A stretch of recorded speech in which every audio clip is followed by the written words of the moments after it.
जयपुर व्यावसायिक पेंठस्थल है MG road Mahatma Gandhi road बा अतीत जहाँ कोरापुट रोड कहुला व्यवसाय पेंठस्थल है जयपुर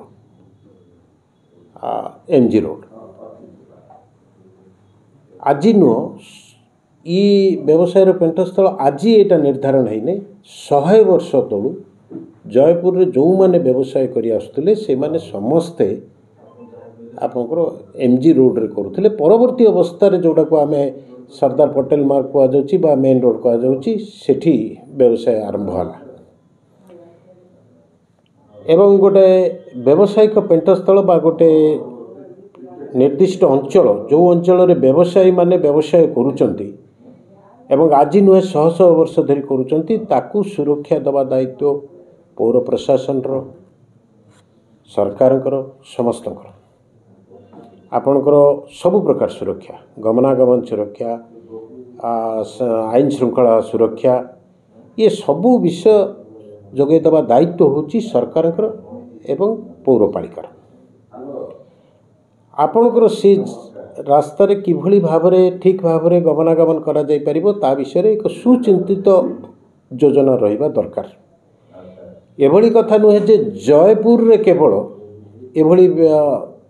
एमजी रोड रही जोटी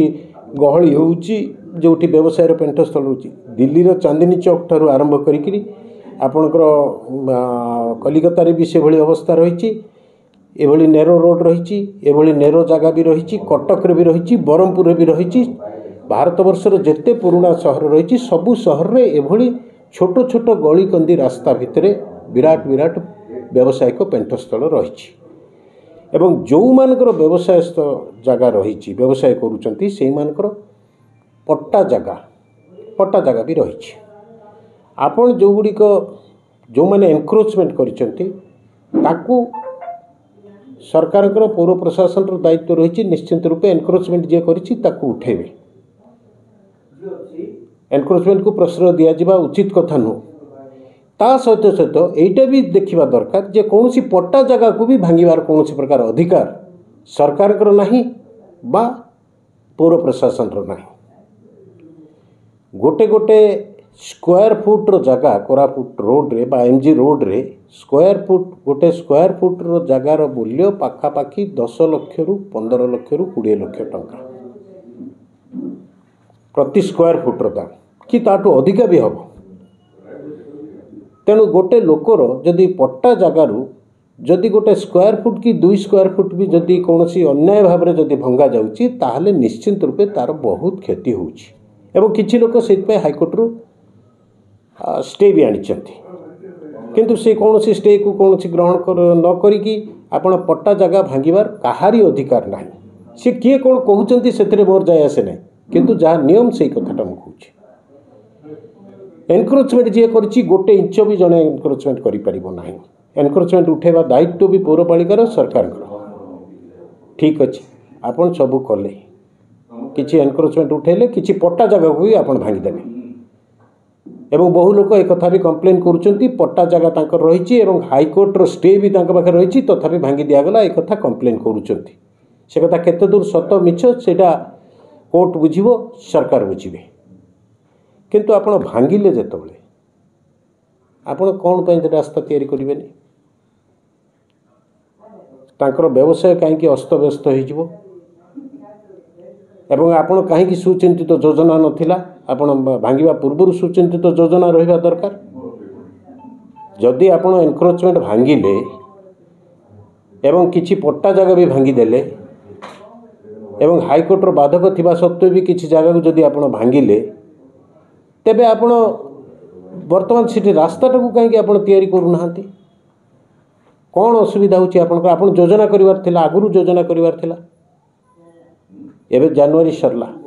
सरीबा ऊपर को अछि आउ 3 मास भितरे वर्षा आसी जिवो मे मास जून मास बेलू वर्षा आसी जिवो एगेन रास्ता काम बंद हो जिवो जदि भी आपण एबे आरंभ करिवा पे चेष्टा भी करंती काम आपण संपूर्ण करि परिबे ए विश्वास आसुनी आपण काम करूना से व्यवसाय को अस्तव्यस्त कर दौरान ଏବଂ ଗଲା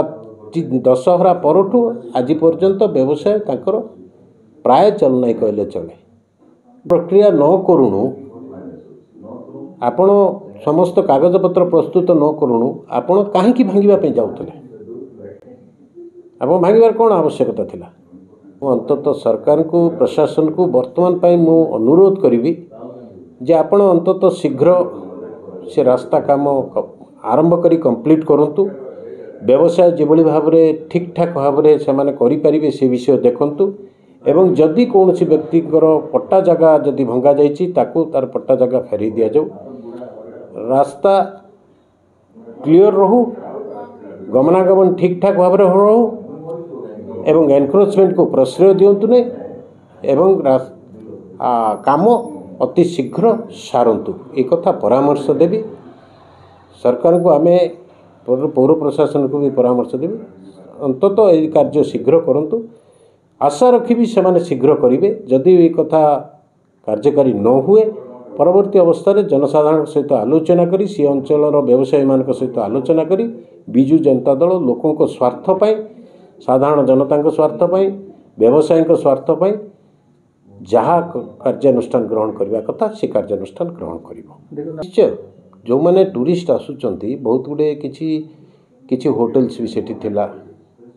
କିଛି ଟୁରିଷ୍ଟ ଯେତେବେଳେ ଆସିବେ କେବଳ ହୋଟେଲରେ ରହିବେ ଏ କଥା ନୁହଁ, ବିଭିନ୍ନ ପ୍ରକାର ଜିନିଷ କିଣିବା ପାଇଁ ସେମାନେ ଯାଉଥିଲେ ଏବଂ ପ୍ରତ୍ୟେକ ଦିନ କିଛି ଲୋକ MG ରୋଡ଼କୁ ଯାଉଥିଲେ କିଣା ବିକା କରିବା ପାଇଁ। ବର୍ତ୍ତମାନ ସେସବୁ ଠପ୍ ହେଇଯାଇଛି। ସେଇଟା ଜନସାଧାରଣ ବିଚାର କରିବେ ଜୟପୁରର ଉନ୍ନତି କିଭଳି ଭାବରେ ଚାଲିଛି। ଆମେ ତ ଦେଖୁଛୁ ଜଗନ୍ନାଥ ସାଗରର ଉନ୍ନତି କିଭଳି ଭାବରେ ଚାଲିଛି, ଆଉ MG ରୋଡ଼ର ଉନ୍ନତି ତ ଦେଖୁଛୁ, ଆଉ ଜୟପୁରର ଜନସାଧାରଣ ଦେଖୁଛନ୍ତି କିଭଳି ଭାବରେ ଜୟପୁରର ଉନ୍ନତି ଚାଲିଛି।